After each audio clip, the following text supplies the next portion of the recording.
Bab 66. Baiklah, kalau begitu, Huang Yinian akan menjadi komandan perang ini. Kita tidak perlu menunggu, segera kirim kapal kita ke sana. Tunggu di sekitar Bali untuk deklarasi perang, dan segera setelah kita menyatakan perang, serang fasilitas militer mereka, perintah Ye Mo. Su Yuehua menambahkan, saya setuju dengan keputusan Presiden, tetapi Bali merupakan objek wisata global. Ada banyak orang dari seluruh dunia yang berlibur ke sana. Ketika kami mulai menyerang pulau itu, kami tidak dapat begitu saja mengerahkan rudal atau hal itu akan menimbulkan masalah internasional.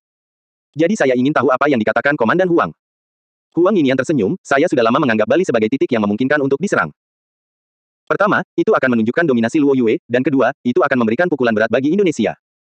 Yang terpenting, gerai kami di sana hancur, dan 2 pekerja kami terbunuh. Sekarang, Bali telah menjadi korban terorisme lebih dari sekali selama 10 tahun terakhir. Melihat mata Su Yuehua yang penuh harap, Huang Yinian melanjutkan, jadi, meskipun kita menyebabkan pertikaian internasional, kita dapat mengatakan bahwa Indonesia bekerja sama dengan teroris untuk menyerang Luo Yue. Kita dapat mengatakan bahwa karena pemerintah Indonesia belum bereaksi dengan benar, mereka memiliki permusuhan yang jelas terhadap Luo Yue. Hak-hak Luo Yue telah diinjak-injak, dan di Luo Yue, keadilan adalah hal yang paling penting. Setiap pelanggar harus membayar harganya.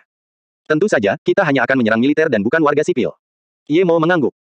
Meskipun alasan ini agak mengada-ada, itu lebih baik daripada tidak sama sekali. Ditambah lagi, Luo Yue memang menderita kerugian besar di tangan Indonesia. Saya rasa saya juga punya saran yang bagus, kata Yu Miaodan. Meskipun Bali besar, Bali tidak akan bertahan lama di bawah kekuatan kita. Saya sarankan Komandan Huang mengambil alih bandara dan dermaga terlebih dahulu, setelah itu kita bisa memulangkan semua wisatawan. Mengenai semua fasilitas wisata, kita bisa menghancurkannya seperti mereka menghancurkan toko kita. Yu Miaodan tidak mengatakannya dengan lantang, tetapi semua orang tahu bahwa tidaklah realistis untuk berpikir bahwa mereka dapat menguasai Bali untuk waktu yang lama. Bahkan jika Luo Yue memiliki kekuasaan, perserikatan tidak akan mengizinkannya. Begitu Indonesia menyetujui suatu bentuk kompensasi, pasukan Luo Yue harus mundur. Namun jika mereka menghancurkan semua fasilitas wisata dan mengusir semua wisatawan, maka itu akan menjadi pukulan besar bagi perekonomian Indonesia. Direkomendasikan oleh. Itu adalah risiko yang sangat besar untuk menyerbu Pulau Bali, apalagi ingin merebutnya. Jika Ye Mo bukan seorang kultivator, mungkin dia tidak akan melakukannya. Ye Mo tahu bahwa begitu sebagian besar kekuatan di dunia bersatu melawan Luo Yue tidak akan mampu menghentikan mereka. Namun, Ye Mo juga punya kartu truf. Jika dia benar-benar tidak punya pilihan lain, dia akan menggunakan senjata nuklir dan membunuh orang-orang. Tidak ada seorang pun yang berani menekan suatu negara dengan senjata nuklirnya terlalu keras. Meskipun dunia ini memiliki berbagai macam aturan, orang-orang yang berkuasa tetap membuat keputusan akhir. Misalnya, jika AS ingin menyerang negara kecil secara tiba-tiba, mereka dapat menemukan 100 alasan untuk membenarkan diri mereka sendiri. Kekuasaan merupakan faktor penentu utama. Sementara itu, Ye Ling bersama Tang Beiwei. Mendengar semua kebenaran itu, Ye Ling tertegun sejenak sebelum menatap Tang Beiwei dengan tak percaya. Beiwei, maksudmu kau adalah adik kandung kakakmu, dan aku bukan. Tang Beiwei mengangguk dan berkata setelah beberapa saat, sebenarnya, aku juga tidak yakin apakah aku saudara kandungnya, tetapi dia tidak mau melakukan tes darah. Dia berkata bahwa kami sudah menjadi saudara kandung baginya, dan kami akan tetap menjadi saudara kandung terlepas dari tes apapun. Aku tidak ingin kehilangan dia sebagai saudaraku, jadi aku juga tidak memaksanya untuk melakukan tes darah. Kalau begitu, itu berarti aku mungkin adalah saudara perempuannya yang sebenarnya. Ye Ling cukup khawatir. Tapi aku mengerti, kakak. Dia tidak ingin kehilangan kita berdua, jadi saat dia bertanya nanti, jangan mengecewakannya. Dia benar-benar mencintai kita, kata Tang Beiwei sambil menatap Ye Ling. Ye Ling menghela napas lega. Hari kedua setelah Ye Mo kembali ke Luo Yue tiba-tiba menyatakan perang terhadap Indonesia dan mengatakan bahwa semua yang membantu Indonesia adalah musuh Luo Yue. Namun di luar dugaan, Luo Yue malah menyatakan perang terhadap Indonesia dan memberi waktu seminggu kepada Filipina untuk membayar Luo Yue sebesar 50 miliar dolar Luo Yue. Tindakan Luo Yue kembali menggemparkan dunia. Luo Yue hanyalah pemerintahan yang baru berdiri. Mereka mungkin mampu bertahan lawan invasi Union, tetapi tidak ada yang percaya bahwa mereka benar-benar dapat menyerang Indonesia. Dan kali ini istimewa pula, Indonesia jelas memiliki seseorang yang mendukung mereka, namun Luo Yue tetap menyatakan perang. Luo Yue pada dasarnya hanyalah sebuah perusahaan, tetapi ia menyatakan perang terhadap suatu negara karena kematian beberapa orang. Ini tampak terlalu kekanak-kanakan, bukan? Dan ini terjadi ketika Uni meminta cara damai. Semua politisi menggelengkan kepala, bagaimana mereka bisa dengan mudah menyatakan perang terhadap suatu negara. Ye Mo hanya merasa jijik dengan semua ini, dan dia benar-benar tidak peduli. Bahkan jika pasukan yang 10 kali lebih besar datang, dia masih memiliki sebotol pil esensi dan dengan mesin pengganggu, dia setidaknya akan dapat mengakhiri pertempuran dengan hasil seri. Dia mungkin bukan politisi, tetapi itu tidak berarti dia tidak punya otak. Dia sudah memikirkan semua konsekuensinya. Tetapi apa yang terjadi selanjutnya menggemparkan dunia. 10 menit setelah deklarasi perang, berita tentang armada Luo Yue yang menyerang Bali muncul. Indonesia khawatir, Bali pun khawatir. Bahkan, Indonesia tenggelam dalam kekacauan. Meskipun mereka telah membeli senjata dan bersikap keras, itu semua hanya sandiwara untuk mendapatkan sejumlah alat tawar-menawar. Tetapi Luo Yue adalah tempat yang gila dan telah menyatakan perang, bahkan memulainya segera setelah mereka menyatakannya. Sementara itu, status pertahanan Indonesia masih pada taraf biasa. Indonesia tidak percaya bahwa Luo Yue benar-benar akan memulai perang hanya karena masalah kecil seperti itu. Armada Luo Yue menghancurkan pelabuhan militer Bali tanpa perlawanan apapun, hanya membiarkan pelabuhan sipil tetap utuh. Dan saat Indonesia mulai mengumpulkan pasukan untuk Bali, rudal Luo Yue sudah menyerang fasilitas militer dengan akurat. Pertahanan Bali bagaikan lapisan kertas di mata Luo Yue, sementara serangan baliknya menjadi sia-sia karena mesin pengganggu. Presiden AS membanting lembaran kertas yang dipegangnya ke meja di depannya. Luo Yue gila. Indonesia didukung oleh AS, dan dia telah menyarankan tindakan mereka. Meskipun presiden sebelumnya telah dimakzulkan berkat Luo Yue, yang memungkinkannya untuk maju, dia tidak memiliki kesan yang baik tentang Luo Yue. Dia juga menganggap Luo Yue telah mencuri tanah dan bisnis Amerika. Setengah besar penyimpanan emas AS mungkin juga disebabkan oleh Luo Yue. Sekarang setelah dia menjadi presiden, dia yakin bahwa dia dapat mencekik Luo Yue hingga mati suatu saat nanti. Mereka belum mulai bertempur, tetapi surat bantuan terus berdatangan dengan gila-gilaan. Presiden merasa tidak berdaya, Indonesia terlalu tidak berguna. Bahkan jika Luo Yue menyatakan perang, selama mereka bisa mengulur waktu Luo Yue selama 2 hari, mereka akan kalah. Luo Yue tidak memiliki kekuatan dan daya tampung untuk melakukan perang jangka panjang. Jika mereka terhenti, pasukan Uni Dunia tidak akan butuh waktu lama untuk tiba di Samudra Hindia. Namun, melihat surat-surat itu, Presiden tahu bahwa idenya tidak masuk akal dan Luo Yue tampaknya mengetahui hal ini. Oleh karena itu, mereka telah menyatakan perang sekarang dan mulai berperang. Huang Yinian memimpin armada Luo Yue ke Samudra Hindia seolah tidak ada seorang pun di sana. AS ingin segera melawan, tetapi mereka tidak bisa. Selain itu, bahkan jika mereka melakukannya, mereka harus menunggu persetujuan dari Union. Meskipun deklarasi perang Luo Yue tidak sesuai dengan kode perdamaian, mereka punya alasan sendiri, meskipun sangat konyol. Bagaimana mungkin AS membenarkan pengiriman pasukan? Mereka butuh beberapa hari untuk mencari alasan, dan dalam beberapa hari, Bali pasti sudah dilahap oleh Luo Yue. Saat Luo Yue memulai perang, Presiden AS juga mendesak Uni untuk segera bertindak.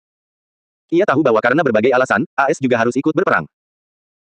Karena jika Luo Yue benar-benar menguasai Pulau Bali, maka sebagian besar negara di Asia Tenggara akan berada di bawah jangkauan armada meriam Luo Yue. Jika demikian, dengan otak Luo Yue yang tolol, mereka mungkin benar-benar menyerang negara lain dan bahkan menyebabkan Perang Dunia III.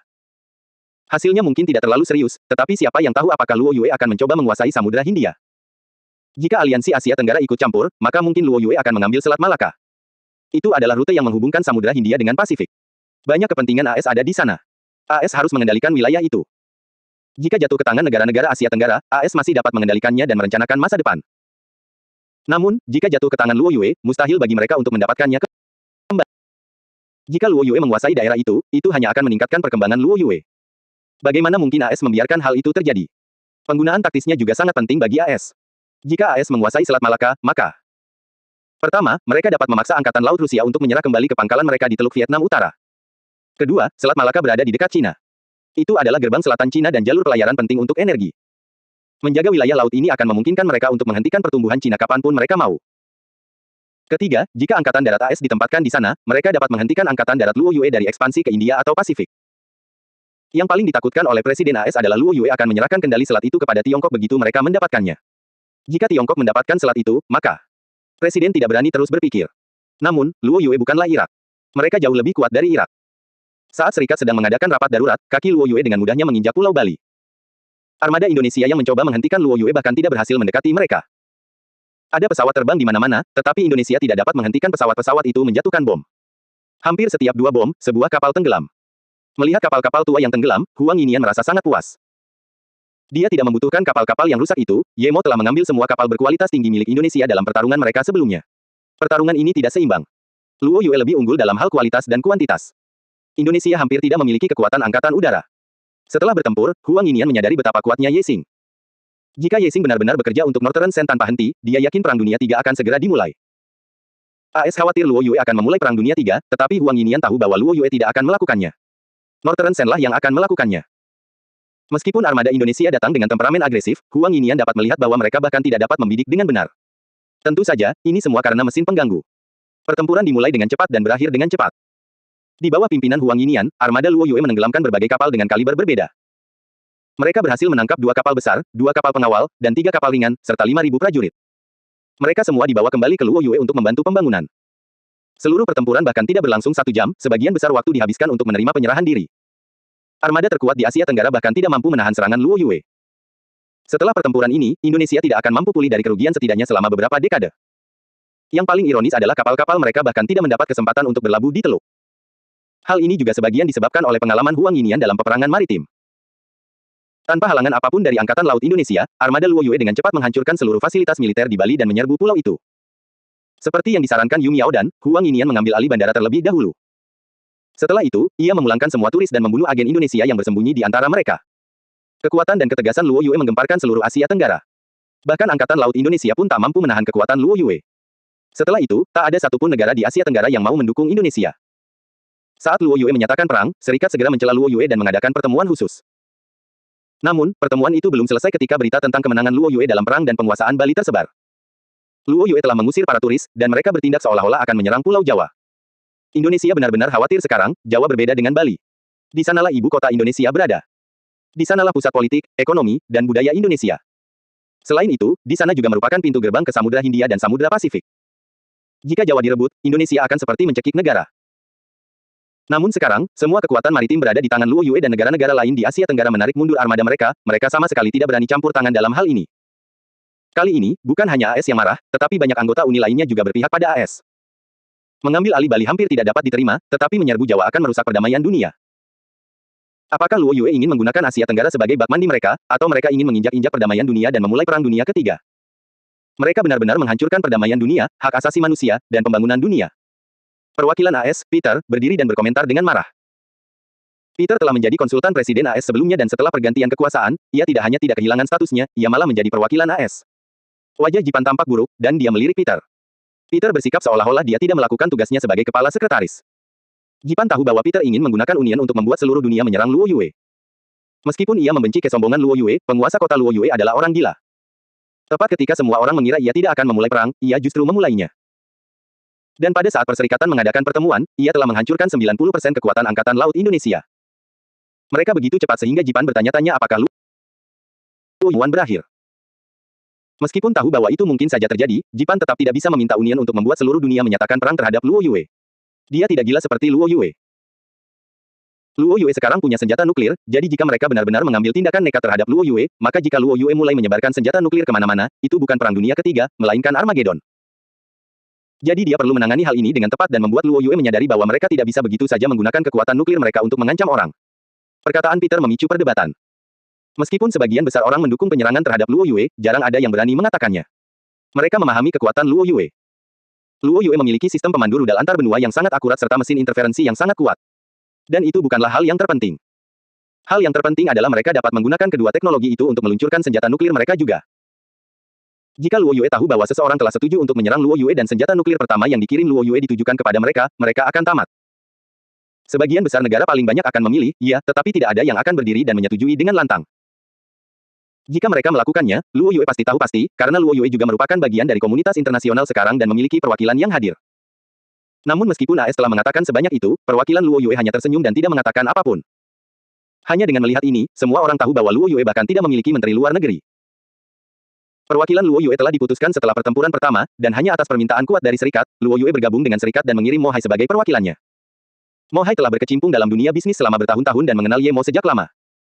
Bahkan saat dia tidak berbicara, itu tidak berarti dia bodoh. Dia tahu bahwa Luo Yue sedang menjadi pengganggu sekarang, jadi dia harus bersikap rendah hati dan bertindak bodoh. Dia harus membuat semua orang tahu bahwa Luo Yue benar-benar tidak memiliki orang yang tepat untuk pekerjaannya. Tuan Mo, Luo Yue mengabaikan perdamaian dunia dan secara paksa menyerang negara lain. Saya benar-benar ingin tahu mengapa Luo Yue, yang selalu menyatakan dirinya sebagai pendukung perdamaian, melakukan hal seperti itu. Saya tidak mengerti, jadi bisakah Tuan Mo, sebagai perwakilan Luo Yue, memberi kami penjelasan tentang hal ini? Jipan hanya ingin bertanya. Mo Hai mengangguk dan berdiri, Luo Yue selalu mencintai kedamaian, aku sudah mengatakannya berkali-kali di sini. Mengenai alasan perang, aku yakin semua orang tahu. Namun, untuk memberikan jawaban yang memuaskan bagi semua orang di sini, bolehkah aku pergi sebentar untuk menghubungi Tuan Kotaku dan kemudian menjawab pertanyaanmu, Tuan Jipan? Tentu saja, Tuan Mo, lakukanlah sesukamu, Jipan setuju. Mo Hai pergi ke tempat istirahat, memesan kopi, dan menyalakan sebatang rokok. Selain itu, dia tidak melakukan apapun, membuat orang yang mengawasinya sangat kesal. Sementara itu, perang masih berlangsung. Hanya ada gunung dan selat di antara Bali dan Jawa. Setelah Luo Yue menguasai Bali, kekuatan angkatan laut mereka berkumpul di selat itu. Saat itu, kapal induk lain telah memimpin armada lain ke sana dari Samudra Hindia. Mereka jelas mengepung Pulau Jawa. Saat itu, pertemuan masih berlangsung, dan belum ada keputusan yang diambil. Indonesia benar-benar khawatir. Pada saat solusi muncul, siapa yang tahu seperti apa keadaan Jawa nanti? AS terlalu lambat untuk diandalkan, dan mereka juga tidak bisa mengandalkan aliansi Asia Tenggara. Satu-satunya cara untuk menghentikan Luo Yue adalah bernegosiasi dengan mereka lagi. Indonesia yang sebelumnya sangat sombong di meja perundingan, berhasil membujuk Luo Yue untuk melakukan perundingan kedua. Acara ini diadakan di kapal Luo Yue. Yang turut hadir dalam pertemuan tersebut adalah Yu Miao Dan, Luo Fei, dan beberapa asisten dari pihak Luo Yue, serta Dino dan beberapa ahli negosiasi dari pihak Indonesia. Melihat mereka, Yu Miaodan mencibir dan bahkan tidak duduk. Dia hanya berkata, saya mendapat perintah bahwa ini harus berakhir dalam 10 menit. 10 menit kemudian, kita akan melancarkan serangan besar-besaran. Saya akan mengatakannya sekali lagi, Luo Yue mencintai perdamaian, tetapi mereka yang memprovokasi kita harus siap menghadapi konsekuensinya. Dino menatap Yu Miaodan dengan bingung dan berpikir, 10 menit, apa yang bisa kita negosiasikan selama waktu itu? Dino berpikir mereka bisa menunda Luo Yue dengan bernegosiasi dan menunggu kedatangan pasukan Union, tetapi rencananya hancur oleh batas waktu 10 menit. 1 menit telah berlalu, kata Yu Miaodan dengan santai. Dino tahu bahwa Luo Yue pasti sudah mengetahui rencana mereka dan tidak akan memberi mereka kesempatan. Namun, jika Luo Yue benar-benar berniat menyerang Jawa, mereka tidak akan datang untuk berunding. Seolah-olah melihat apa yang dipikirkan Dino, Yu Miaodan tersenyum, kita cinta damai, ingat. Lihat, kamu meminta negosiasi, dan kami pun datang.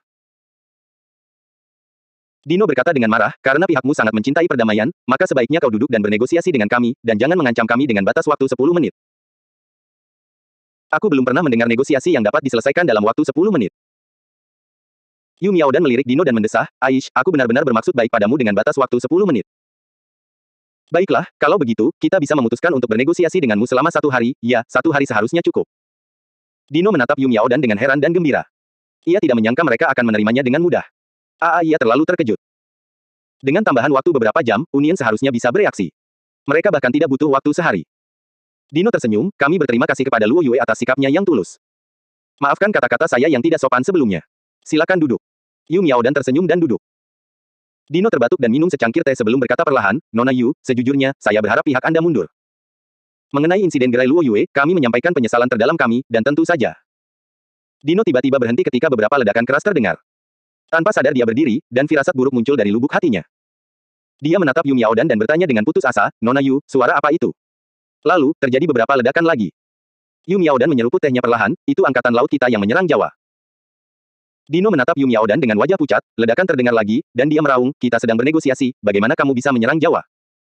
Yu Miaodan berkata dengan dingin, apa hubungan negosiasi kita dengan penyerangan ke Jawa? Kau menginginkan negosiasi, jadi kami memberikannya padamu. Apakah kau juga ingin mengendalikan pasukan kami dan memberitahu kami kapan harus berhenti sekarang? Dino akhirnya mengerti mengapa batas waktu 10 menit itu adalah maksud baiknya bagi mereka. Dia gemetar karena marah dan menunjuk Yu Miaodan, kau tidak bisa melakukan ini. Api di luar tampak semakin terkonsentrasi. Dino menatap Yu Miaodan dan berkata dengan sangat hati-hati, saya setuju untuk bernegosiasi selama 10 menit. Tolong, beri kami waktu 10 menit dan hentikan serangan. Yu Miaodan tersenyum, tidak apa-apa bahkan jika Anda meminta waktu 100 menit, tetapi saya tidak dapat memimpin angkatan laut. Politik dan militer adalah masalah yang terpisah. Tuan kota saya hanya melihat laporan saya, bukan saran saya. Tuan Dino, jika Anda benar-benar menginginkan ketenangan dan kedamaian di luar, sebaiknya selesaikan negosiasi sesegera mungkin. Wajah Dino pucat pasi, tetapi sebelum ia sempat menjawab, asistennya memberikan telepon kepadanya. Setelah panggilan telepon berakhir, ekspresi Dino kembali tenang. Ia duduk dan berkata kepada Yu Miaodan, Kepala Yu, kami bersedia memberi Luo Yue 70 miliar dolar Luo Yue sebagai kompensasi. Sebagai gantinya, pihak Anda harus segera menghentikan invasi dan mundur. Yu Miaodan berkata perlahan, jika sebelumnya, jumlah kompensasi itu akan baik-baik saja, kami akan dengan senang hati menerimanya. Namun, setelah perang ini, kerugian kami tidak terkira. Dino begitu marah hingga ia bahkan tidak mau duduk. Ia berkata cepat, berapa yang kalian inginkan? Katakan saja padaku. Dino ingin menangis. Itu bukan negosiasi, mereka mengarahkan pistol ke wajahnya dan merampoknya. Luo Yue telah kehilangan beberapa rudal, tetapi kerugian Indonesia benar-benar tak terkira. Yu Miaodan menggulir berkas-berkas di depannya dan berkata setelah beberapa saat, awalnya, Tuan Kota meminta 300 miliar dolar Luo Yue. Dino hampir lumpuh setelah mendengar itu. 300 miliar dolar Luo Yue. Itu adalah setengah dari PDB negara. Namun Yu Miaodan melanjutkan, namun, Tuan Kota ingin menjaga perdamaian, jadi dia memutuskan untuk menguranginya menjadi 100 miliar. Dino bernapas lega. 100 miliar masih bisa diterima. Ia menyeka keringat di kepalanya, tetapi Yu Miaodan belum selesai, tetap saja, Luo Yue butuh tempat tinggal di Selat Sunda, jadi kita akan menyewa Pulau Jason Giambi selama 99 tahun. Tidak, itu tidak mungkin, Dino menolaknya tanpa berpikir. Pulau Jason Giambi adalah jalur menuju Selat Sunda. Kalau pulau itu disewakan, bagaimana dengan jembatan Selat Sunda yang selama ini mereka garap? Selain itu, Selat Sunda merupakan salah satu pangkalan AS. Selat ini merupakan jalur utama armada ke-7 Amerika menuju Samudra Hindia dari Samudra Pasifik. Jika Indonesia setuju, AS tidak akan membiarkannya. Yu Miaodan mencibir, tentu saja, kami akan mengembalikan Pulau Bali dan kami tidak akan mengganggu pembangunan jembatan. Dino mencibir. Mereka harus mengembalikan Bali apapun yang terjadi. Bahkan jika dia tidak memintanya, negara lain akan campur tangan dalam masalah ini. Tiba-tiba, dia menyadari bahwa jika Luo Yue mengambil alih Pulau Jason Giambi, maka AS harus menghadapi masalah saat memasuki Samudra Hindia. Dengan begitu, konflik hanya akan terjadi antara Luo Yue dan AS, Indonesia bisa keluar dari masalah itu. Mengapa mereka harus membantu AS? Lagi pula, pulau itu bukanlah kerugian besar bagi Indonesia. Jika AS dan Luo Yue bertempur, Indonesia tinggal duduk manis dan menikmati hasilnya. Hal ini, Dino tersenyum masam. Pulau itu cepat atau lambat akan diambil kembali oleh AS, mengapa Indonesia mau membantu AS? Jika bukan karena mereka, Indonesia tidak akan menderita kerugian seperti itu. Mereka hanya perlu membayar 70 miliar dolar Luo Yue. Tapi sekarang, jumlahnya sudah 100 miliar dan kerusakan di Bali tidak terukur. Dino keluar dan menelepon sebentar. Kemudian, dia berlari kembali dan berkata, baiklah, kita setuju. Mari kita tulis perjanjiannya sekarang. Yu Miaodan menyerahkan berkas-berkas itu kepada Dino dan berkata, tidak perlu, Luo Yue sudah menandatanganinya. Kami tinggal menunggu tanda tanganmu. Dino melihat berkas-berkas yang sudah dicetak dan tiba-tiba merasa seperti terjebak. Perasaan itu tidak menyenangkan. Ketika Mo Hai masuk ke ruang rapat, rapat itu sudah hampir berakhir. Tampaknya serikat telah membuat keputusan saat dia pergi. Ketika Mo Hai datang, Jipan bersikap seolah-olah dia tidak melihatnya. Jelas bahwa dia tidak peduli lagi dengan pendapat Mo Hai. Namun untuk pertama kalinya, Mo Hai meminta untuk berbicara. Banyak orang mengira bahwa ia akan berbicara omong kosong yang tidak berarti, tetapi Mo Hai berkata, Luo Yue menempatkan perdamaian internasional sebagai prioritas utama. Mengingat bahwa perdamaian sulit diperoleh dan mengingat keinginan Uni, Luo Yue kini telah mencapai kesepakatan dengan Indonesia. Kami akan mundur dari Bali dan tidak menyerang Jawa. Mungkin tidak ada yang percaya kepada kami, tetapi saat saya memasuki ruangan ini, pasukan sudah mulai mundur. Apa? Berita itu mengejutkan semua orang. Mereka baru saja mencapai kesepakatan untuk menyerang Luo Yue demi menjaga perdamaian dunia, tetapi Luo Yue malah mundur sekarang. Banyak delegasi negara merasa tenang. Mundurnya Luo Yue berarti mereka tidak benar-benar menyerbu Indonesia dan mereka hanya berpura-pura untuk Indonesia. Bagaimanapun, mereka telah membunuh orang-orang Luo Yue dan kemudian tidak mau membayar ganti rugi. Saya sarankan untuk segera menangguhkan keputusan kita sebelumnya tentang Luo Yue. Luo Yue sedang mundur, kita tidak bisa menyerang mereka lagi. Oh, Indonesia yang memulai masalah. Jika kita masih menyerang Luo Yue sekarang, itu akan bertentangan dengan upaya menjaga perdamaian dunia. Rusia adalah yang pertama angkat bicara. Petrus langsung ingin berdiri dan menegur gagasan ini, tetapi ia tahu bahwa hal itu tidak pantas dilakukan pada saat seperti ini. Tidak seorang pun akan setuju. Jipan bisa tenang. Dia adalah orang yang paling tidak menginginkan perang. Saat itu, Presiden AS telah menerima isi perjanjian Luo Yue dan Indonesia. Ia tidak peduli berapa besar ganti rugi yang diberikan Indonesia kepada Luo Yue, tetapi yang membuatnya marah adalah Indonesia justru menyewakan Selat Sunda kepada Luo Yue. Dengan ini, Luo Yue dapat mengendalikan setiap gerakan AS. Dia tidak dapat membiarkan hal ini terjadi, tetapi pulau itu milik Indonesia. Jika mereka ingin menyewanya, AS tidak dapat campur tangan. Dia berani bertaruh bahwa alasan Luo Yue meminta pulau itu adalah agar dapat melawan AS. Pemerintah Indonesia itu sampah. Presiden ingin marah, dia tidak punya cara lain untuk menghentikannya. Dia bahkan menduga Luo Yue sudah memikirkan hasilnya sebelum mereka memulai invasi. AS akhirnya menemukan kesempatan untuk menyerang Luo Yue, tetapi kesempatan itu berakhir bahkan sebelum dimulai. Jika Luo Yue benar-benar telah memperhitungkan semua ini, mereka adalah musuh politik yang tidak dapat diremehkan. Mereka ahli dalam berbagai rencana dan tipu daya. Memikirkan hal ini, AS masih memiliki titik terobosan lain, Filipina. Namun, tidak lama setelah itu, asistennya memberinya kabar bahwa Luo Yue dan Filipina juga telah mencapai konsensus. Filipina telah meminta perdamaian dan resolusi setelah Luo Yue mengambil alih Bali. Melihat bahwa Filipina telah mendatangi mereka terlebih dahulu, Luo Yue mengurangi jumlah kompensasi menjadi 30 miliar dolar Luo Yue. Cak. Presiden mengumpat dan membanting berkas-berkas itu ke tanah. Ia merasa gagal sebagai presiden. Saat ini, presiden yakin bahwa orang yang menyusun rencana itu pasti memiliki pengalaman dari banyak kehidupan. Kalau tidak, bagaimana dia bisa menghitung waktu dan hal-hal lainnya dengan sangat tepat? Segera umumkan bahwa kita akan mengadakan pertemuan di Gedung Putih. Presiden khawatir, dia merasa seperti tertinggal satu langkah di belakang Luo Yue setiap saat. Yu Miaodan sangat mengagumi cara Ye Mo. Dia akhirnya mengerti apa itu perang sekarang. Itu bukanlah tujuan akhir, tetapi cara untuk mencapai tujuan. Mereka baru saja memberikan rencana perang yang sederhana, namun Ye Mo telah memperhitungkan segalanya hingga menit terakhir. Pada saat yang sama, Ye Mo terkejut dengan kekuatan seni meramal milik keluarga Meng. Ketika ia menggabungkannya dengan rencana pertempuran yang telah ia buat, banyak hal yang cocok sehingga memungkinkannya untuk membuat rencana yang sempurna. Satu-satunya masalah adalah Pulau Bali, tetapi sekarang setelah mereka mundur, mereka tidak perlu khawatir lagi. Tepat ketika Ye Mo hendak pergi dan menghadiri upacara penyambutan para prajurit, Su Yuehua mengetuk pintu dengan putus asa. Ye Mo segera tahu bahwa ada sesuatu yang buruk ketika dia melihat wajah Su Yuehua. Dia segera bertanya, Kakak Yuehua, apa yang terjadi? Su Yuehua menjadi tenang setelah melihat wajah tenang Ye Mo. Namun, dia telah banyak khawatir. Sebelumnya, dia mengkhawatirkan AS dan negara-negara lain yang menginginkan kekayaan Luo Yue, bukan Indonesia.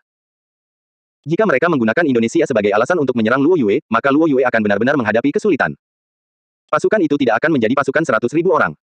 Itu akan menjadi pasukan 1 juta orang. Dan serikat memiliki banyak cara untuk menghadapi Luo Yue, mereka bahkan tidak perlu mengirim pasukan. Yang harus mereka lakukan adalah mengunci Luo Yue secara geografis dan Luo Yue akan bangkrut. Luo Yue adalah kota yang sepenuhnya bergantung pada impor. Sesuatu terjadi di Bali, jawab Su Yuehua. Yemo berpikir, seni meramal keluarga Meng ini memang hebat. Sesuatu benar-benar terjadi di Bali. Yemo mengangguk, apakah kita sudah mundur dari Bali?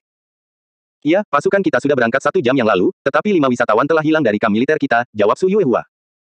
Yemo mengerutkan kening dan berkata cepat, bahkan jika mereka melakukannya, itu seharusnya tidak menjadi masalah besar, kan? Yemo tahu bahwa ini akan mengurangi popularitas Luo Yue dan meningkatkan permusuhan negara lain, tetapi Yemo telah memperingatkan Huang Yinian tentang hal itu, jadi hal pertama yang mereka lakukan ketika mereka mengambil alih Bali adalah melindungi para turis dengan benar dan mengirim mereka ke bandara. Hal ini dilakukan untuk mencegah orang Indonesia membuat kekacauan dan membunuh orang sambil menyalahkan Luo Yue. Su Yuehua berkata dengan cemas, orang-orang telah merilis klip video dari 5 turis yang memasuki kamp militer Luo Yue. Di antara mereka ada 3 wanita, 2 di antaranya adalah orang-orang yang sangat penting. Yemo merasa itu tidak normal. Wajar saja jika orang-orang hilang dalam perang, tetapi bagaimana mungkin mereka terekam kamera saat memasuki kamp militer Luo Yue sebelum menghilang? Itu tidak normal. Su Yuehua berkata, 2 dari 5 orang itu adalah warga Amerika, 2 orang Inggris, dan 1 orang India. Yang paling merepotkan adalah 2 wanita Inggris itu. Mereka adalah ibu dan anak, lebih tepatnya istri dan anak perempuan dari mendiang Markis Rod. Setelah Markis Rod meninggal, istri dan putrinya bekerja sangat keras sebagai dermawan dan sangat dicintai oleh orang-orang Inggris. Mereka sedang melakukan perjalanan di Bali ketika perang dimulai dan menghilang di lokasi militer Luo Yue. Yemo menyadari bahwa mereka pasti sudah dijebak. Bagaimana bisa ada kebetulan seperti itu? Apakah beritanya sudah tersebar online? Tanya Yemo. Su Yuehua mengangguk, saat ini, warga Inggris sangat marah dan meminta penjelasan kepada Luo Yue. Meskipun AS dan India belum membuat pengumuman apapun, saya yakin mereka akan segera melakukannya. Yemo menyadari bahwa hal ini mungkin dilakukan oleh AS. Jika Luo Yue dapat memulai perang dengan Indonesia demi beberapa karyawan, maka Inggris akan memiliki lebih banyak alasan untuk memulai perang ketika anggota bangsawan mereka menghilang. Dan jika Inggris ingin menyerang Luo Yue, AS pasti akan membantu mereka. Jika India mereka, maka Luo Yue akan menghadapi musuh dari 3 sisi. Bagaimana Komandan Huang mengatasinya sekarang? Tanya Yemo. Dia memerintahkan Liang Di untuk membawa 1 skuadron prajurit, menggeledah tempat perkemahan dan mencari petunjuk. Meskipun dia ingin mengirim pasukan kembali, saya pikir itu tidak pantas, jadi saya menghentikannya, jawab Su Yuehua. Yemo mengangguk, kau melakukannya dengan baik. Bukan hanya Komandan Huang yang harus mundur, tetapi Liang Di juga harus mundur. Aku akan mengurus ini sendiri. Saat pasukan kita kembali, terapkan status pertahanan maksimum sampai aku kembali. Jika Huang Yinian membawa pasukan kembali ke Bali, itu sama saja dengan tertipu oleh rencana mereka. Luo Yue akan kehilangan kredibilitasnya, dan Huang Yinian tidak akan dapat menemukan petunjuk apapun. Yemo yakin bahwa mengembalikan Huang Yinian ke Bali adalah salah satu tujuan mereka, tetapi jika itu tidak terjadi, maka tujuan kedua mereka mungkin agar Inggris, AS, dan India memulai perang dengan Luo Yue dengan alasan yang baik. Yemo tahu bahwa hanya dia yang bisa mengatasi masalah ini. Selama kelima orang itu belum mati, dia akan menemukan mereka. Dan Yemo percaya bahwa mereka tidak akan membunuh kelima orang itu dengan mudah. Ya, jawab Su Yuehua.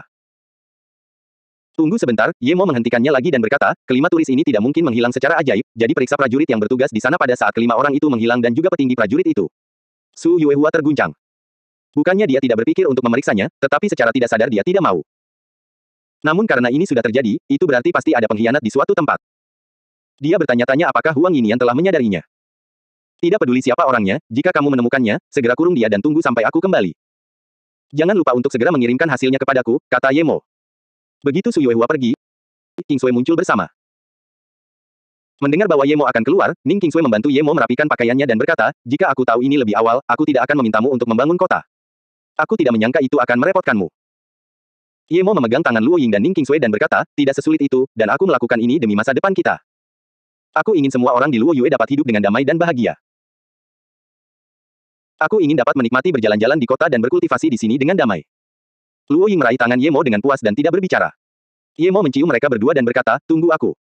Saat aku kembali, kita akan melangsungkan pernikahan. Gedung Putih sedang mengadakan rapat darurat ketika mereka tiba-tiba menerima berita bahwa 5 turis telah menghilang dari kamp militer Luo Yue. Dan Luo Yue baru mundur setelah mereka menghilang.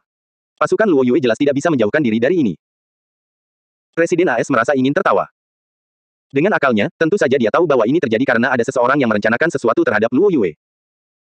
Dia tahu bahwa setelah kejadian ini, AS akan menjadi orang pertama yang dicurigai Luo Yue, tetapi dia tidak peduli lagi.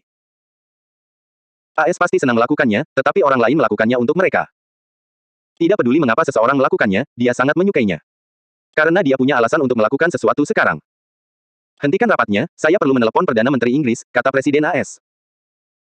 Meskipun Bali telah menjadi medan perang, objek wisata di sana tidak mengalami kerusakan yang berarti karena pasukan Luo Yue datang dan pergi dalam waktu singkat. Ketika pasukan Luo Yue menyerang Bali, mereka terutama mengambil alih fasilitas militer, tempat wisata utama, dan jalur transportasi. Jadi tempat yang disinggahi pasukan Luo Yue dekat dengan Selat Bayi, yang juga sangat dekat dengan bandara. Pasukan Luo Yue telah merencanakannya secara strategis, sehingga mereka dapat terbang atau berangkat dari sana. Ketika Ye Mo datang ke tempat ini, dia menghela napas, semua yang ada di sana telah terhapus. Dia bisa memahaminya. Bagaimana mungkin tentara membiarkan sejumlah besar gedung tinggi masih berdiri di sana? Meskipun hanya ada sekitar 10.000 orang yang berpartisipasi dalam pendudukan Bali, pangkalan tempat mereka tinggal sangat besar. Begitu besarnya sehingga indera spiritualnya tidak dapat menutupinya sepenuhnya. Pada saat ini, Ye Mo melihat Liang Di membawa orang-orangnya dan pergi ke sebuah kapal militer yang ditempatkan di dermaga sederhana.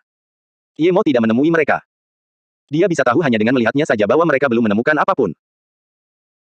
Mereka pergi lebih awal. Jika tidak, selama pasukan Luo Yue masih berada di Bali, akan ada lebih banyak ruang bagi orang untuk meragukan niat mereka. Luo Yue telah mendapatkan hasil maksimal dari perang tersebut. Jika mereka tidak pergi pada waktu yang tepat, itu mungkin akan berdampak negatif. Setelah Liang Di dan yang lainnya pergi, Ye Mo mulai memeriksa pangkalan. Ada dua cara untuk mengakses pangkalan itu. Satu dari Selat Bayi dan yang lainnya dari rute serangan yang digunakan Luo Yue untuk menyerang Bali. Ye Mo mencatat bahwa sebagian besar tempat wisata di sekitar rute serangan telah dihancurkan oleh tentara. Beberapa telah diinjak-injak oleh tank dan kendaraan lapis baja. Melihat ini, Ye Mo bingung. Bagaimana mungkin kelima turis itu bisa masuk ke markas Luo Yue dan direkam?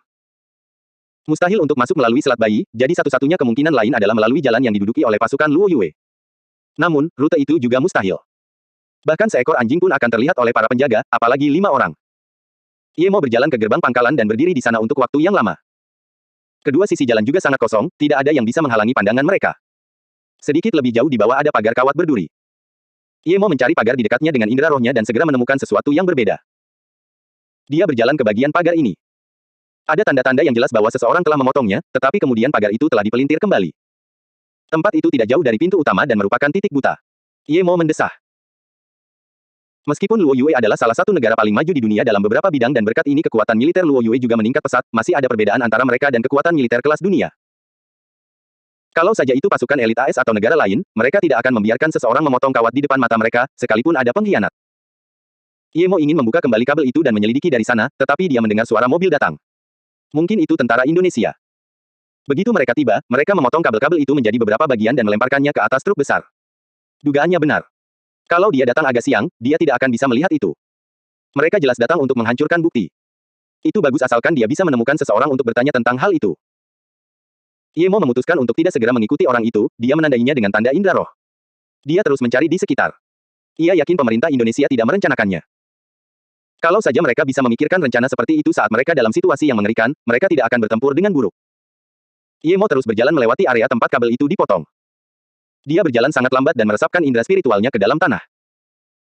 Tidak ada tempat untuk bersembunyi di permukaan, jadi satu-satunya tempat untuk bersembunyi adalah di bawah tanah. Tak lama kemudian, Ye Mo berhenti. Ia tidak menemukan apapun setelah berjalan beberapa ratus meter. Orang yang ditandainya juga berhenti bergerak, yang berarti ia telah tiba di tempat tujuannya. Ye Mo memutuskan untuk memeriksa siapa yang berada di belakang pria ini, yang telah memerintahkannya untuk mencabut semua kabel. Ye Mo segera sampai di tempat dia berhenti, tetapi ketika dia melihat orang itu, dia menyadari mengapa dia tidak bergerak lagi. Orang itu sekarang sudah mati. Ye Mo segera melihat bahwa dia telah digigit seekor ular, yang sangat berbisa. Kematian yang begitu tiba-tiba dan tak terduga. Ye Mo mendesah. Karena pria itu sudah meninggal, dalang itu bisa yakin bahwa orang lain tidak akan bisa mengaitkan kematian itu dengannya. Jika dia tidak datang ke sana, itu hanya akan dianggap sebagai kecelakaan. Meskipun petunjuknya sudah hilang, Ye Mo masih akan mencari seseorang untuk bertanya. Tepat saat dia akan melakukannya, teleponnya mulai bergetar. Itu Su Yuehua. Semua orang yang bertugas hari itu telah hilang kecuali 2 mayat. Berikan padaku rincian instalasi awal pangkalan dan fasilitasnya. Aku ingin peta, secepat mungkin, kata Ye Mo segera. Karena kelima turis itu telah menghilang di pangkalan, maka itu berarti masalahnya ada di dalamnya dan pasti berada di bawah tanah. Su Yuehua segera melakukan apa yang diperintahkan. Tidak lama kemudian Ye Mo menerima peta markas aslinya. Dengan peta itu, Ye Mo baru menyadari bahwa tempat itu dulunya adalah distrik komersial di dekat bandara. Tempat itu sudah ditutup, tetapi indera spiritual Ye Mo masih bisa menembus lebih dari 10 meter ke dalam tanah. Dia yakin bahwa meskipun ada ruang bawah tanah, dia bisa menemukannya dalam jarak sekitar 10 meter. Ye Mo berjalan menyusuri seluruh jalan, tetapi dia masih tidak menemukan apapun. Dia mulai berjalan kembali dengan kecewa, masih tanpa hasil apapun. Ye Mo yakin ada ruang bawah tanah di suatu tempat karena kelima orang itu tidak mungkin menghilang begitu saja tanpa alasan setelah memasuki pangkalan. Kalau tidak, mereka pasti 100% yakin tertangkap jika mereka masuk ke pangkalan. Yakin 100% ketahuan. Ye Mo memikirkannya dengan saksama dan kembali ke pintu. Huang Yinian baru tahu tentang 5 turis yang hilang setelah berita itu tersebar di internet. Jika mereka berhasil masuk jauh ke dalam pangkalan tanpa sepengetahuan Huang Yinian, maka dia terlalu tidak berguna. Ye Mo berjalan ke pos jaga. Awalnya itu adalah sebuah kafe. Dia meraba-raba ke bawah dan benar saja, dia menemukan sebuah ruangan bawah tanah. Dia akhirnya mengerti. Mereka telah dibawa ke sana, dibawa ke menara jaga dan menghilang. Dia merasa lawan ini sangat kuat dan selangkah lebih maju dari Luo Yue. Jika penjaga yang hilang itu bukan pengkhianat, dia pasti sudah terbunuh. Ye Mo menggali dan menarik papan besi hingga terbuka. Bau busuk laut masuk, tetapi menghilang dengan cepat seolah-olah muncul entah dari mana. Ye Mo mengulurkan indera spiritualnya ke bawah, itu adalah ruang penyimpanan. Selain beberapa biji kopi, tidak ada yang lain. Namun, dia tahu bahwa karena kelima turis itu telah menghilang di sana, pasti ada mekanisme tersembunyi. Lantainya terbuat dari batu granit dan hanya ada tanah di bawahnya. Namun, Ye Mo dapat melihat dengan indera spiritualnya bahwa tanah di dekat pintu itu setebal 1 meter. Dan di bawah lapisan tanah setebal 1 meter ini terdapat terowongan bawah tanah. Terowongan itu sangat tersembunyi dan dekat dengan pintu. Tanah di sekitarnya sama seperti di sana. Tempat itu sangat sulit ditemukan. Demi menemukan tombol pembuka terowongan, Ye Mo menghabiskan waktu hampir setengah jam. Akhirnya, ia menekan pelatuk. Gemuruh lorong gelap muncul di hadapannya dengan aroma angin laut. Tak mengherankan sempat tercium bau laut sebelum kemudian menghilang. Ye Mo tidak dapat melihat ujung terowongan bahkan dengan indera rohnya, tetapi itu tidak menjadi masalah. Dia segera melanjutkan perjalanannya dengan cepat melalui terowongan setelah memasukinya, sambil tetap mengaktifkan indera rohnya. Tak lama kemudian Ye Mo menyadari bahwa terowongan ini pasti tidak digali dalam waktu singkat. Pasti sudah beberapa bulan sejak digali. Siapa yang tahu untuk menggali terowongan di sana beberapa bulan sebelumnya? Apa yang ingin mereka lakukan? Apakah orang-orang ini meramalkan bahwa Luo Yue akan membangun kamp militer di sana sehingga mereka menggali terowongan? Itu tidak mungkin. Terowongan itu semakin miring semakin jauh Ye Mo masuk, dan air mulai merembes keluar air laut. Terowongan itu terhubung ke laut di depan. Ye Mo berhenti di tempat yang banyak airnya dan mendapati bahwa tanahnya tampak aneh. Ada pintu masuk yang sangat aneh di sana. Tiba-tiba, dua pria berkulit hitam merangkak naik dari sana. Ye Mo minggir, dan setelah keduanya meninggalkan pintu masuk, mereka bergegas berlari mengikuti jalan yang dilalui Ye Mo, seolah-olah mereka telah meninggalkan sesuatu. Pada saat itu, Ye Mo menyadari bahwa bukan hanya pintu masuknya yang miring ke bawah, tetapi terowongannya terus miring ke bawah lebih jauh lagi. Beberapa ratus meter kemudian, indera spiritual Ye Mo melihat sebuah kapal selam nuklir. Pintunya tertutup saat itu. Sebuah kapal selam nuklir bersembunyi di bawah Bali, dan berhasil mengelabui radar Luo Yue. Lonceng alarm langsung berbunyi di benak Ye Mo. Meskipun radar Luo Yue bukanlah yang tercanggih di dunia, bagaimana mungkin sebuah kapal selam nuklir berada tepat di bawah armada Luo Yue dan tidak tertangkap? Ini terlalu tidak masuk akal. Bagaimana jika mereka tiba-tiba menyerang? Apakah kapal selam itu milik AS?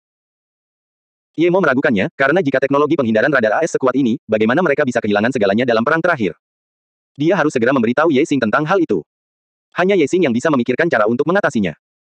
Jadi terowongan ini dibuat untuk membawa orang-orang ke sana menuju kapal selam nuklir. Dan setelah orang-orang memasuki kapal selam, terowongan itu bisa menyempit. Desain yang sangat rumit. Orang yang bisa memikirkan ini tidak kurang dari Ye Xing. Karena kapal selam itu ada di sana, maka kelima orang yang hilang itu juga seharusnya ada di sana. Pikiran pertama Ye Mo adalah menyelamatkan orang-orang di dalam kapal selam itu karena jika tidak, AS akan menggunakan masalah ini sebagai alasan untuk memulai perang. Namun, Ye Mo menghentikan langkahnya. Kedua pria itu tidak kembali ke gudang, tetapi malah berhenti di tengah jalan. Ketika seorang pria menekan pengendali jarak jauh, terowongan lain muncul dari dinding batu, mengarah ke sebuah ruangan. Ye Mo mengutuk, orang-orang ini terlalu berhati-hati. Jika dia tidak memiliki kemampuan menghilang dan tanpa waktu yang tepat, dia bahkan tidak akan dapat menemukan hal-hal seperti itu. Ada 5 orang di dalam ruangan, 3 di antaranya perempuan dan 2 laki-laki. Ye Mo menyadari bahwa mereka adalah turis yang hilang. Ye Mo tidak lagi berniat untuk pergi ke kapal selam karena ia harus menyelamatkan mereka terlebih dahulu. Kapal selam itu penting dan ia mungkin bisa menemukan jawaban yang ia butuhkan di sana, jadi ia tidak ingin mengejutkan siapapun saat ini. Ye Mo menandai terowongan yang mengarah ke kapal selam dan segera mengikuti kedua pria itu ke dalam ruangan. Setelah Ye Mo masuk, kedua pria berkulit hitam itu mengatakan sesuatu kepada kelima tawanan itu, dan 3 dari mereka mulai mencoba membujuk pasangan ibu dan anak itu. Kemudian, kelima orang itu mulai berdebat. Ye Mo merasa itu tidak biasa dan mulai merekam. Setelah beberapa saat, kedua pria berkulit hitam itu keluar, tetapi mereka tidak menutup pintu. Perdebatan semakin memanas hingga seorang pria menghampiri ibu itu dan menamparnya.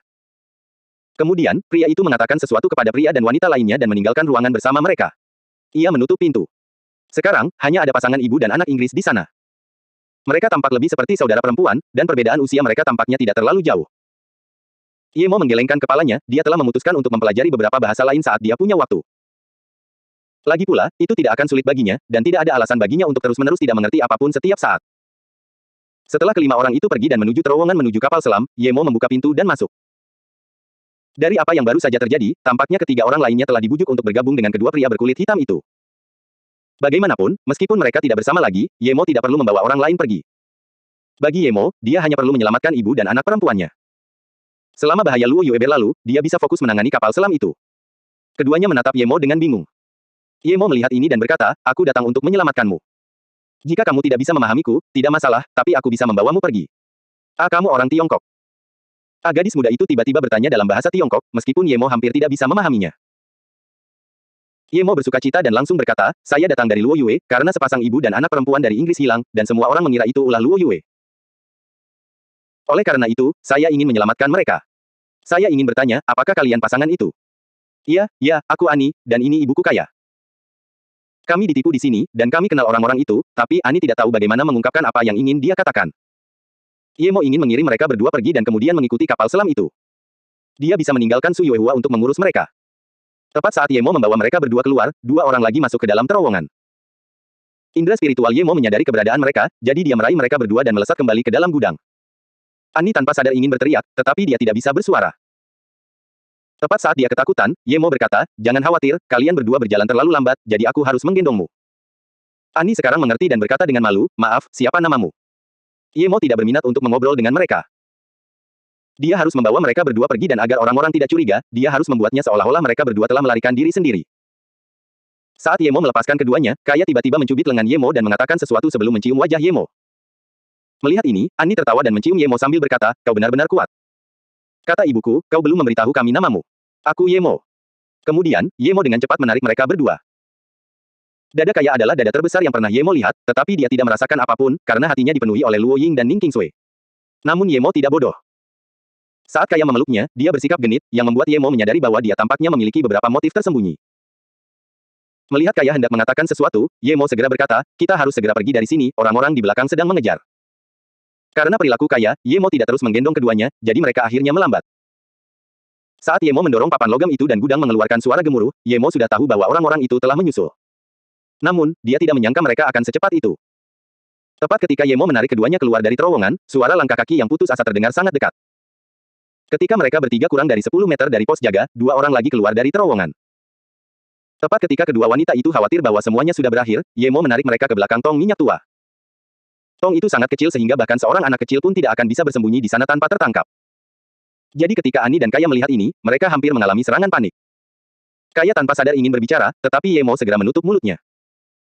Kaya tampak terkejut ketika kedua pengikutnya melihat sekeliling tetapi tidak memperhatikan mereka. Tidak bisakah mereka melihatnya dari posisi itu? Kaya bingung. Ye Mo tahu bahwa dia mungkin tidak akan mengatakan apa-apa lagi dan hendak menurunkan tangannya, ketika sesuatu yang basah menjilati bagian tengah telapak tangannya. Ye Mo mengerutkan kening melihat perilaku Kaya. Ada yang salah dengan wanita ini. Ini adalah kedua kalinya, dan dia merasa dia tidak cukup menarik bagi janda ini untuk langsung menyerangnya. Selain itu, dia mendengar dari Su Yuehua bahwa istri Rod memang cantik, tetapi juga sangat setia dan tradisional. Sejak suaminya meninggal, dia telah melakukan banyak kegiatan amal dengan putrinya. Hidupnya sangat bermoral. Bagaimana dia bisa seperti ini? Ye Mo tidak berencana untuk memeriksa Kaya, tetapi tindakannya membuat Ye Mo meragukannya. Dia mulai memeriksa Kaya dengan indera rohnya. Dan segera, Ye Mo menemukan beberapa jejak energi yang sangat kecil. Itu seperti energi mutan. Dengan menggunakan sistem level yang diceritakan Su Yuehua kepadanya, Ye Mo memastikan bahwa dia adalah mutan level 1, tetapi Ye Mo tidak dapat mengatakan kekuatan mutan apa yang dimilikinya. Ye Mo memeriksa Ani, dan Ani hanyalah gadis biasa. Ye Mo tidak terus-terusan memeriksanya setelah itu karena meskipun dia memberikannya pada Luo Yue, mutan level 1 tidak akan bisa berbuat apa-apa. Dua lelaki kulit putih keluar dari terowongan dan ketika mereka tidak menemukan tanda-tanda Kaya dan Ani, wajah mereka berubah drastis, dan mereka berlari keluar pintu sambil memanggil seseorang. Melihat ini, Ye Mo menelepon Su Yuehua untuk memberitahu bahwa dia menemukan keduanya dan memintanya untuk mengatur seseorang untuk menjemput mereka. Ketika Su Yuehua menerima telepon dari Ye Mo, dia sangat terkejut. Sudah berapa lama Ye Mo meninggalkan Luo Yue, tetapi dia sudah menemukan mereka. Terlebih lagi, mereka berada di pangkalan militer. Bahkan pesawat tidak bisa sampai di sana secepat itu, bukan? Namun, ini bukan pertama kalinya dia melihat cara Ye Mo yang luar biasa, dan dalam hatinya, Ye Mo bisa melakukan apa saja. Su Yuehua segera memberitahu Ye Mo bahwa Yu Miaodan masih berada di dekat Selat Bayi dan telah bertemu dengan kelompok Liang Jun. Dia memberitahu Ye Mo untuk menunggu sekitar setengah jam di pangkalan dan kemudian akan ada helikopter yang menjemput mereka. Ye Mo menginginkannya secepat mungkin untuk mencegah kapal selam nuklir meninggalkan jangkauan indera spiritualnya. Sementara itu, Ani sangat terkejut. Ia tidak tahu mengapa mereka tidak ditemukan meskipun mereka bersembunyi di tempat yang sangat jelas. Tuan Ye, terima kasih telah menyelamatkan kami, tetapi saya ingin tahu bagaimana mereka berdua tidak melihat kami saat mereka melihat ke atas. Apakah tong kecil ini benar-benar dapat menghalangi pandangan mereka? Tanya Ani. Ye Mo tersenyum. Tentu saja dia tidak akan memberitahu mereka bahwa dia telah menggunakan kemampuan tembus pandang. Jadi, dia menjawab, ini adalah titik buta bagi mereka, dan karena mereka begitu khawatir, itu menyebabkan titik buta visual mereka menjadi lebih luas. Tentu saja ini omong kosong. Waktu berlalu dengan cepat dan saat helikopter tiba, kedua pria itu telah bergegas kembali ke dalam terowongan. Mungkin mereka menyadari bahwa mereka tidak akan dapat menemukan kedua orang yang melarikan diri itu lagi. Melihat ini, Ye Mo membawa Ani dan Kaya keluar. Pada saat yang sama, helikopter mendarat di pangkalan semula. Yu Miaodan dan Luo Fei turun bersama dua pasukan khusus Luo Yue. Melihat Ye Mo membawa mereka berdua, Yu Miaodan pun bersorak gembira. Meski baru 2 jam, Luo Yue sudah mendapat kabar bahwa Perdana Menteri Inggris meminta penjelasan kepada Luo Yue dan bahwa ia sedang dalam pesawat menuju AS. Menteri Luar Negeri India juga sedang menuju AS. Jika Luo Yue tidak menangani ini dengan baik, akan ada akibat yang serius, dan mungkin akan menyebabkan perang lagi. Bahkan tanpa perang, kompensasi yang mereka minta akan sangat besar. Sebelum Ani sempat berkata apa-apa, Ye Mo memberi isyarat kepada kedua prajurit itu untuk membawa mereka. Dia perlu memberitahu Yu Miao dan sesuatu. Melihat Ye Mo tidak kunjung datang, Kaya tiba-tiba berjalan mendekat dan memeluk Ye Mo, sambil berkata lembut, "Ye sayang, bisakah kau ikut dengan kami? Tanpamu aku merasa tidak aman." Mendengar terjemahan Ani, Ye Mo tersenyum, "Kalian bisa kembali dulu dan ceritakan pada dunia apa yang terjadi padamu di terowongan itu. Aku ingin melihat organisasi mana yang menculikmu. Aku mencoba membalas dendam untukmu." Membalas dendam adalah kebohongan, tetapi Ye Mo menduga bahwa mereka mungkin adalah Pasir Utara. Paling tidak, mereka bukan dari Kekaisaran Matahari Hitam karena mereka tidak memiliki lencana. "Baiklah, aku akan menunggumu bersama Ani," kata Kaya, meski ada sedikit kekecewaan di matanya. Disertai dengan penampilannya yang anggun, itu cukup menggoda. "Ingatlah untuk menjelaskan semuanya. Itu akan sangat membantuku." Ye Mo melambaikan tangannya ke arah mereka. Luo Fei menatap Kaya dengan jijik dan mencibir, penyihir kecil, dia berani menggoda orang secara acak dengan penampilannya. Ye Mo menertawakan Luo Fei dan berkata kepada Yu Miaodan, "Kakak Yu, Kaya ini mencurigakan. Info yang diberikan kakak Yue Hua mungkin hanya dangkal, tetapi wanita ini aneh. Aku curiga dia juga mutan, tetapi aku tidak punya bukti. Usir mereka setelah mereka menjelaskan semuanya, kita tidak takut pada mereka, tetapi kita tidak punya waktu untuk menghadapinya." Mendengar ini, wajah Luo Fei menjadi lebih baik, seolah merasa senang karena Ye Mo tidak tergoda oleh Kaya. Yu Miaodan mengangguk, "Aku tahu, aku akan membuat mereka mengumumkannya secepat mungkin. Kau tidak akan kembali bersama kami." Ye Mo mengeluarkan kamera dan memberikannya kepada Yu Miaodan, "Ini dokumen identitas kelima orang itu. Kirimkan itu bersama dengan penjelasan yang mereka berdua buat. Aku yakin setelah itu, Luo Yue akan bebas. Dan beritahu Ye Xing bahwa ada kapal selam nuklir di bawah Selat Bayi, tetapi radar kita tidak mendeteksinya." Apa?" Perkataan Ye Mo mengguncang Yu Miaodan dan Luo Fei. Dia memikirkan apa yang mungkin terjadi jika saat dia bernegosiasi dengan perwira Indonesia, kapal selam nuklir itu tiba-tiba menyerang armada mereka. Tidak peduli apa yang terjadi pada mereka, jika wakil Indonesia tewas di armada Luo Yue, maka Luo Yue pasti akan menghadapi tentara Union untuk kedua kalinya. Ye Mo tahu apa yang dipikirkan Yu Miaodan, jadi dia tersenyum dan berkata, "Tidak seburuk yang kamu kira. Kurasa mereka hanya bisa menghindari radar kita, tetapi tidak berani menyerang. Jangan remehkan Ye Xing. Kau tidak akan menyelidiki kapal selam itu, kan?" Yu Miaodan menyadari. Bagaimana mungkin Ye Mo melakukannya sendirian? Namun, Ye Mo mengangguk, "Jika tebakanku benar, teknologi yang mereka gunakan untuk menghindari radar kita pasti juga milik Ye Xing. Minta saja Ye Xing untuk memikirkan solusinya, dan jangan khawatirkan aku tidak akan melakukan hal bodoh." Ye Mo baru saja mengatakan ini ketika dia mendengar suara gemuruh keras di bawah tanah. Dia langsung tahu apa yang telah terjadi. Dia tidak menyangka orang-orang ini akan bersikap tegas seperti ini. Dia yakin bahwa dua orang yang mengejar mereka belum mencapai kapal selam nuklir, tetapi mereka telah meledakkan terowongan itu. Ye Mo tidak perlu memeriksa, kedua pria itu sudah mati. "Kakak Yu, kau dan Luo Fei segera kembali. Biarkan aku tinggal di sini dan mengurus ini. Apapun yang terjadi, kita tidak bisa melanjutkan perang ini." "Luo Yue butuh waktu untuk berkembang," kata Ye Mo tegas. Yu Miaodan mempercayainya, jadi dia hanya perlu melakukan apa yang diperintahkan dan mengerjakan bagiannya. "Juga, sampaikan pesan untukku kepada Luo Ying dan King Sui. Katakan pada mereka untuk tidak mengkhawatirkanku. Tidak peduli berapa lama aku pergi, aku akan kembali dengan selamat," imbuh Ye Mo. Meskipun orang-orang ini telah meledakkan terowongan, mustahil untuk tetap tersembunyi dari indera spiritualnya. Dia tidak tahu kemana dia akan mengikuti mereka atau berapa lama waktu yang dibutuhkan, jadi dia harus memastikan bahwa Luo Ying dan King Sui tidak mengkhawatirkannya. Luo Fei menghela napas. Adik perempuannya yang masih kecil akan menghadapi kesulitan mulai sekarang. Satu Ning King Sui saja sudah cukup, tetapi sekarang ada Luo Ying. Setelah melihat helikopter pergi, Ye Mo segera pergi dan menemukan tempat tersembunyi untuk melompat ke laut. Ia yakin ada yang mengawasinya, tetapi indera spiritualnya terbatas. Indera spiritualnya hanya mampu mencapai 1.200 meter, jadi ia tidak dapat menemukan dari mana orang-orang itu mengawasinya, tetapi itu tidak penting lagi. Prioritasnya adalah mengikuti kapal selam itu. Ye Mo juga sangat cepat di laut. Dia pergi dari Selat Bayi ke tempat terakhir dia melihat kapal selam nuklir dengan sangat cepat, tetapi tidak ada apa-apa di sana. Kapal selam itu sudah pergi, sangat cepat. Ye Mo bersuka cita karena telah meninggalkan jejak indera spiritual di terowongan yang dapat ditarik itu. Jika tidak, dia akan kehilangan kapal selam itu. Tampaknya terowongan itu penting bagi mereka, jika tidak, mereka tidak akan mengambilnya. Meskipun gelombang dari tanda indera roh tidak jelas saat itu, Ye Mo masih bisa merasakannya. Dia segera mulai mengejar ke arah itu. Sebelum peristiwa perang sebelumnya sempat mereda, pernyataan perang Luo Yue kepada Indonesia kembali menjadi topik hangat. Alasan perang tersebut merupakan alasan paling absurd di era modern. Tidak ada negara lain yang akan memulai perang karena alasan tersebut. Ketika Luo Yue menyatakan perang, banyak yang berspekulasi bahwa Indonesia tidak akan sebanding dengan Luo Yue karena rekam jejaknya yang kuat. Satu-satunya topik diskusi yang sebenarnya adalah berapa lama Luo Yue perlu mengalahkan Angkatan Laut Indonesia. Banyak yang mengira butuh waktu seminggu karena Luo Yue butuh waktu untuk sampai ke Indonesia. Namun, ada juga yang mengira itu hanya ancaman dan mereka tidak akan benar-benar bertarung.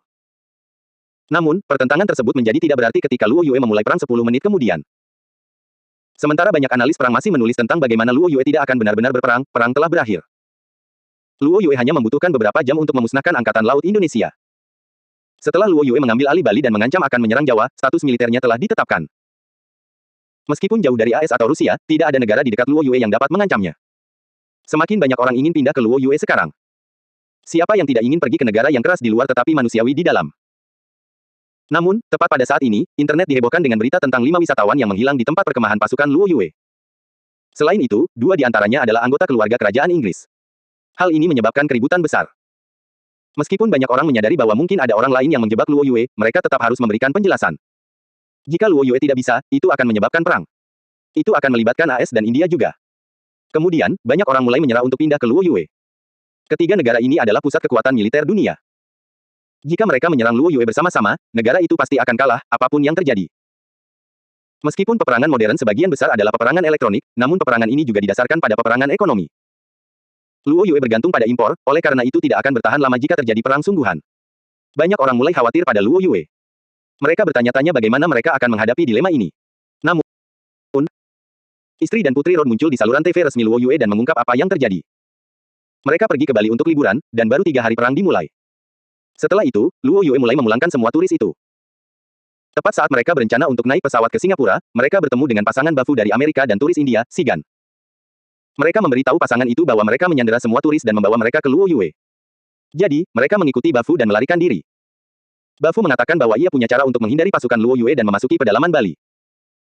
Namun, mereka malah membawa pasukan Luo Yue ke markas Luo Yue untuk memicu perang antara Inggris dan AS melawan Luo Yue. Mereka meminta mereka untuk bergabung dengan organisasi mereka tetapi Nyonya Rod menolaknya. Kemudian, orang-orang Luo Yue menyelamatkan mereka dan membawa mereka ke armada mereka. Mereka sekarang sangat aman. Setelah menjelaskan, Ibu Rod berkata, meskipun saya tidak tahu mengapa mereka melakukan ini, niat mereka sangat jelas. Mereka ingin Luo Yue berperang. Meskipun saya tidak tahu dari organisasi mana pasangan Bafu itu berasal, saya tahu mereka dari AS. Saya ingin meminta warga negara Inggris untuk tetap tenang dan tidak tertipu oleh mereka. Tentu saja, saya tahu banyak orang meragukan kata-kata saya, tetapi ada rekamannya juga. Saya yakin semua orang akan percaya kepada saya setelah menontonnya. Kemudian, mereka memutar rekaman Yemo. Rekaman itu adalah pasangan Bafu, 2 pria kulit hitam dan pria India yang mengancam mereka. Setelah diputar, kebenarannya menjadi sangat jelas. Sekali lagi, dunia dikejutkan oleh cara Luo Yue. Sen Qianqian bernapas lega di depan TV. Dia telah menyiapkan segalanya, tetapi dia tidak dapat pergi ke Luo Yue karena karantina. Tetapi sekarang semuanya telah terpecahkan dan dia tidak sabar untuk pergi ke Luo Yue. Yemo merasa semakin dingin di dalam air. Kapal selam itu tampaknya menuju ke Antartika. Bahkan Yemo tidak tahan setelah berada di dalam air begitu lama, dan airnya semakin dingin. Tepat ketika Yemo ingin naik ke permukaan untuk mengambil napas, dia merasakan bahaya yang sangat besar. Dia melompat keluar dari laut tanpa ragu-ragu, dan sebuah rudal meledak di tempat dia sebelumnya. Wajah Yemo sangat buruk. Dia tidak menyangka akan tertangkap, tetapi dia masih dengan bodohnya mengikuti kapal selam ini dan membeku di laut. Yemo tahu bahwa tidak ada gunanya mengikuti kapal selam itu lagi. Satu-satunya pilihan adalah menghancurkannya sebelum kapal selam itu mengirimkan berita tentangnya. Berpikir seperti itu, Yemo menembakkan pedang terbangnya tanpa ragu-ragu, dan pedang itu berubah menjadi sinar putih kematian. Yemo tidak mengizinkan berita apapun tentangnya tersebar keluar. Kapal selam yang baru saja mengapung sedikit itu terbelah, dan tekanan air yang sangat besar langsung menewaskan semua orang di dalamnya. Yemo mengutuk. Dia telah mengikuti kapal selam itu begitu lama dan gagal pada menit terakhir. Yemo muncul ke permukaan dan menembakkan beberapa bola api ke sekelilingnya untuk menghanyutkan dan menguapkan air laut. Melihat sekeliling, dia sudah berada di dekat Antartika. Yemo pergi ke tanah di dekatnya dan mencari-cari dengan indera spiritualnya. Dia yakin bahwa kapal selam itu baru menemukannya di akhir. Kapal selam itu tidak mungkin langsung mengetahuinya, jadi kapal selam itu pasti menuju ke suatu tempat di dekat sana. Namun, yang terlihat oleh Yemo hanyalah hamparan salju putih. Yemo tidak menemukan tempat yang cocok untuk ditinggali. Saat air laut memercik ke bebatuan, bebatuan itu memperlihatkan satu-satunya warna yang bukan putih. Beberapa pinguin berjalan perlahan di atas bebatuan, dan Yemo berhenti melihat. Selain hewan-hewan itu, dia benar-benar tidak dapat membayangkan bagaimana orang normal dapat tinggal di sana.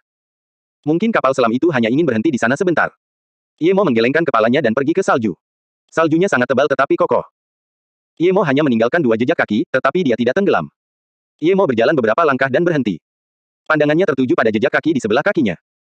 Jejak itu sangat samar, dan jika dia tidak kebetulan berjalan di sana, dia tidak akan menyadarinya. Itu jelas jejak kaki, jadi seseorang pernah lewat di sana sebelumnya. Ye Mo melihat sekeliling dengan saksama, tetapi hanya ada jejak kaki itu dan tidak ada yang lain. Tetapi jika seseorang ada di sana, mereka tidak mungkin meninggalkan satu jejak kaki begitu saja, dan memang, 4 meter jauhnya, Ye Mo melihat jejak kaki lainnya. Jelas itu milik orang yang sama. Seseorang yang bisa berjalan sejauh 4 meter dengan satu langkah. Ye Mo segera menjadi waspada, orang ini pastilah seorang seniman bela diri kuno jika ia mampu berjalan sejauh itu dengan setiap langkah. Ye Mo berjongkok dan menekan jejak kaki itu. Tampaknya agak keras. Ye Mo segera menyadari bahwa ada sesuatu yang kurang. Meskipun hanya ada jarak 4 meter di antara kedua jejak kaki itu, mereka menghadap ke arah yang berbeda. Saat Ye Mo terus melihat, dia menemukan bahwa orang ini sebenarnya melangkah setidaknya 6 atau 7 meter setiap kali melangkah. Orang ini benar-benar hebat. Orang ini datang ke laut dan kembali. Apa yang dia lakukan di tepi pantai? Ketika Ye Mo mengikuti jejak kaki itu beberapa kilometer lagi, dia akhirnya mengerti. Jejak kaki yang menuju ke tepi pantai tampak lebih ringan, sedangkan jejak kaki yang menjauh dari tepi pantai tampak lebih berat. Orang ini pasti membawa banyak barang ketika dia pergi, yang berarti dia datang ke tepi pantai untuk berburu makanan. Ini adalah seseorang yang tinggal di sana secara permanen. Seseorang yang dapat tinggal di Antartika secara permanen bukanlah orang biasa. Ye Mo mengikuti jejak kaki itu sejauh lebih dari 10 kilometer dan jejak itu pun menghilang sepenuhnya. Bahkan Ye Mo pun memuji orang ini karena berlari sejauh itu untuk mendapatkan makanan. Ye Mo mengamati dengan saksama area tempat jejak kaki itu menghilang, tetapi tidak menemukan apapun. Ia sedikit kecewa. Ia yakin ada seseorang yang tinggal di sana, karena kalau tidak, tidak akan ada jejak kaki seperti itu. Namun selain beberapa gletser, hal yang paling menarik perhatian adalah gunung tinggi di kejauhan. Ye Mo memperkirakan gunung itu tingginya lebih dari 4.000 meter di atas permukaan laut. Ye Mo datang ke kaki gunung. Dia percaya bahwa jika orang itu benar-benar tinggal di suatu tempat di daerah itu, dia pasti akan berada di sana, karena itu adalah tempat yang akan dipilihnya juga. Ketika Ye Mo menemukan lebih banyak jejak kaki di dekat kaki gunung, dia menjadi bersemangat. Jejak kaki yang hilang mungkin disebabkan oleh angin. Meskipun hanya ada satu jejak kaki di sana, Ye Mo tetap melihat sekeliling dengan saksama. Yang membuatnya bingung adalah suhu di kaki gunung itu tampak semakin dingin. Beberapa jam kemudian, Ye Mo berdiri terkejut di depan sebuah lembah yang sangat tersembunyi dan bergumam, formasi tersembunyi. Ini pasti sesuatu dari alam budidaya, bagaimana itu bisa muncul di bumi di Antartika? Apakah benar-benar ada kultivator di sana? Ye Mo tiba-tiba teringat Lu Yingying yang ditemuinya di Hefeng. Kakeknya telah mendapatkan cakram formasi pengumpul roh untuk menumbuhkan rumput daun biru bunga biru. Secara teori, itu bukanlah sesuatu yang seharusnya dapat dibuat oleh seniman bela diri kuno. Ini adalah kedua kalinya Ye Mo menemukan sesuatu terkait kultivasi Dao. Namun formasi ini memiliki tingkat yang jauh lebih tinggi daripada cakram formasi pengumpul roh. Formasi ini tidak memerlukan batu roh dan dapat bertahan hidup dengan mengandalkan chi roh yang langka di lingkungan. Bahkan dia tidak dapat membuat benda seperti itu saat ini. Ye Mo tercengang dan tidak tahu bagaimana menghadapinya. Meskipun dia bisa masuk begitu saja, bagaimana jika ada monster kuno yang tinggal di dalamnya? Itu sama saja dengan bunuh diri. Namun dia tidak akan merasa puas jika tidak masuk. Dia akhirnya menemukan beberapa reruntuhan kultivasi, mungkin dia bisa menemukan apa yang dia butuhkan di sana. Pendekatan terbaik adalah menunggu hingga dia menjadi lebih kuat dan kemudian kembali, tetapi Ye Mo tahu bahwa jika dia tidak mengalami pertemuan ajaib lainnya atau beberapa ramuan roh, dia tidak akan dapat mencapai tingkat yang lebih tinggi. Kultivasi adalah untuk mencari kebebasan, dan sebuah kesempatan ada di depannya, tetapi dia sebenarnya takut. Ye Mo berpikir, jika aku bahkan tidak berani mengejar kesempatan seperti ini, maka bahkan jika akan ada lebih banyak kesempatan di masa depan, aku tidak akan pernah bisa menjadi lebih kuat. Terlebih lagi, karena orang ini masih meninggalkan jejak kaki, itu berarti dia bukanlah seorang guru agung. Apakah seorang guru sejati akan meninggalkan jejak kaki sama sekali? Tidak, dia bahkan tidak akan meninggalkan jejak kaki sedikit pun. Berpikir seperti itu, Ye Mo tidak ragu lagi dan melangkah ke dalam formasi tersembunyi. Setelah berjalan beberapa langkah, Ye Mo menghilang sepenuhnya dari lembah.